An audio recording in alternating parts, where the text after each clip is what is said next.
Hey math kids, today we're going to talk about the gradient of a tangent or a derivative. And so I want to explain this formula that I have written on here. Okay, so let's say we just have some curve. It's not too important. And we're trying to find the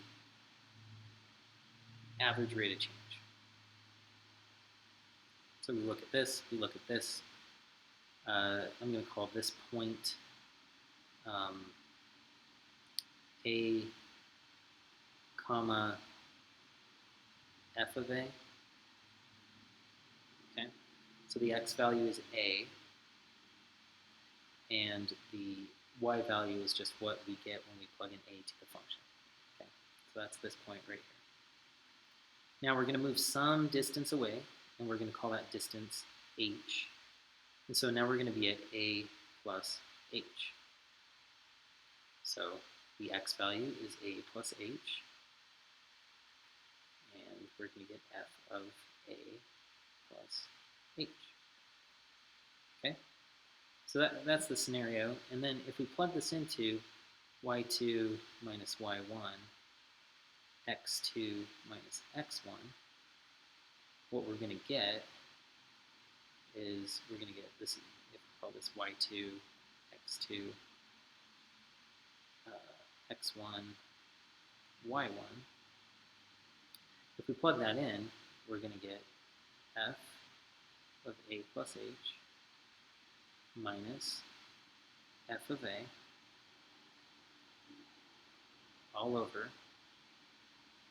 A plus h minus A. Now if we simplify that, we see that this A and this negative A cancel. So we're left with this. So if we're just trying to find the average rate of change, we could use this as a different formula than what we've been using in the past. Now this part turns it into the gradient of a tangent line, or the derivative, because what we're going to do is now we're going to make h infinitely small.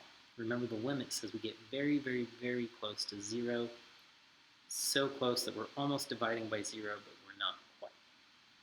And so if I just tack on that limit as h approaches 0, what that means is this point has become infinitely close to this point, and we're just looking at the tangent to a single point.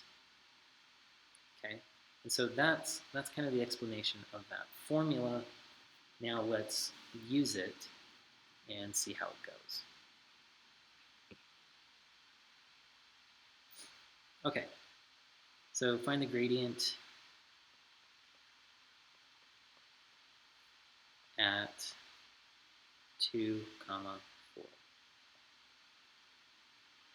4. Okay, so I'm going to rewrite that formula. So the limit as h approaches 0, f of A plus h minus f of A all over h. Okay, so when we do this, A was our x value, if you remember from that previous explanation. And so I'm just going to replace these a's with 2's. Okay? Now, what we're going to do is we're going to look at the function. And so f is x squared. And so I'm going to plug in 2 plus h for x right here. And so I get 2 plus h squared. Now I'm going to plug in just 2. So I minus 2 squared. And then I still have my h on the bottom. Okay, and this, I'll probably leave off the limit sometimes until the very end. So if I do that, I apologize. Okay, now we need to multiply this out. So we're not just going to distribute the squared. We're going to do 2 plus h times 2 plus h. So we do 2 times 2, we get 4. 2 times h, we get 2h. H times 2, we get 2h. And then h times h, we get h squared. And then we're going to subtract 4. This is all over h, and we're still the limit as h approaches 0. Now we can't just plug in 0 because that's going to create division by 0. That's why we haven't been doing that. We're going to simplify the top. So negative 4 and 4 cancel. These become 4h plus h squared, and we're over h. Now we still have this limit. I'm not going to add it in there until the very end. Okay. Take out an h on top. We're left with 4 plus h, and it's over h. Those h's cancel, and now I'm going to bring that limit back because it's ready to get plugged in. Plug in 0 for h, and we see that the limit as h approaches 0 is 4. So in other words, that would be the slope. So if we have our parabola,